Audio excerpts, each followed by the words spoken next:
మత్స్యకారుల కుటుంబాలన్నీ పవన్ కళ్యాణ్ కు అండగా ఉంటాయని మత్స్యకార గ్రామాల్లో జనసేన పార్టీకి బ్రహ్మరథం పడుతున్నారని జనసేన పార్టీ పిఠాపురం నియోజకవర్గ నాయకులు డాక్టర్ పిల్లా శ్రీధర్ పేర్కొన్నారు. కొత్తపల్లి మండలం కోనపాపపేటలో జనసేన పార్టీ కార్యకర్తలతో కలిసి డాక్టర్ పిల్లా శ్రీధర్ జనసేన పార్టీ నాయకురాలు చైతన్య ఆదికేశవులు ఎన్నికల ప్రచారం చేపట్టారు. ఇంటింటికి వెళ్లి 2 ఓట్లు గ్లాస్ గుర్తుపై వేసి పిఠాపురం ఎమ్మెల్యేగా పవన్ కళ్యాణ్ ను, కాకినాడ ఎంపీగా తంగళ్ల ఉదయ్ శ్రీనివాస్ ను అత్యధిక మెజారిటీతో గెలిపించాలని ప్రజల్ని కోరారు. ఈ సందర్భంగా డాక్టర్ పిల్లా శ్రీధర్ మీడియాతో మాట్లాడారు. కార్యక్రమంలో మత్స్యకార నాయకులు కంబాల దాసు, పల్లేటి బాపన్న దొర, పిల్లా శివశంకర్, జ్యోతులు సతీష్, గర్గ సత్యానందరావు, జవాది ప్రసాద్, బోణం పరమేష్, బోణం రాజు, సాఫ్ట్వేర్ ఇంజనీర్ వెన్నా జగదీష్ తదితరులు పాల్గొన్నారు.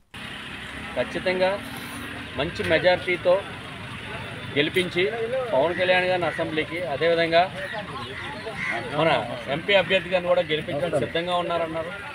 ముఖ్యంగా పవన్ కళ్యాణ్ గారు వారి మాటల్లో వింటే మాకు చాలా సంతోషం వేసింది. ఎందుకంటే మా మత్స్యకారుల్ని ఎంతో ప్రేమగా చూసుకుంటాడండి పవన్ కళ్యాణ్.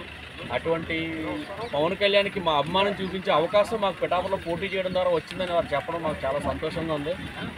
అత్యధిక మెజార్టీతో పవన్ కళ్యాణ్ గారు దాదాపు 1,00,000 ఓట్ల పైన మెజార్టీతో గెలిపించడానికి మత్స్యకార గ్రామాలన్నీ కూడా సిద్ధంగా ఉన్నాయని చెప్పేసి చెప్పడం చాలా సంతోషంగా ఉంది.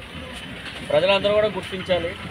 కులాలకు సంబంధం లేకుండా, మతాలకు సంబంధం లేకుండా అన్నీ కలుపుకుంటా, కుల మతాలను కలుపుకుంటా, రాజకీయంగా ఉపయోగించుకుంటా వాళ్ళ ఉన్నతి కోసం పనిచేసే వ్యక్తి పవన్ కళ్యాణ్ గారు. కాబట్టి ప్రతి ఒక్కరూ కూడా పవన్ కళ్యాణ్ గారి మీదకి గాజు గ్లాస్ గుర్తుపై ఓటేసి అత్యధిక మెజార్టీతో గెలిపించాలని చెప్పేసి ఈ సందర్భంగా తెలియజేసుకుంటాం. ఈ కార్యక్రమంలో ముఖ్యంగా కంబాల దాస్ గారు రాష్ట్ర మత్స్యకార కార్యదర్శి, అదేవిధంగా తెలుగుదేశం నాయకులు, అదేవిధంగా పల్లెటి బాపన్న దొర గారు మరియు ముఖ్యమైన జన సైనికులు వీరందరూ కూడా పాల్గొనడం చాలా సంతోషంగా ఉంది.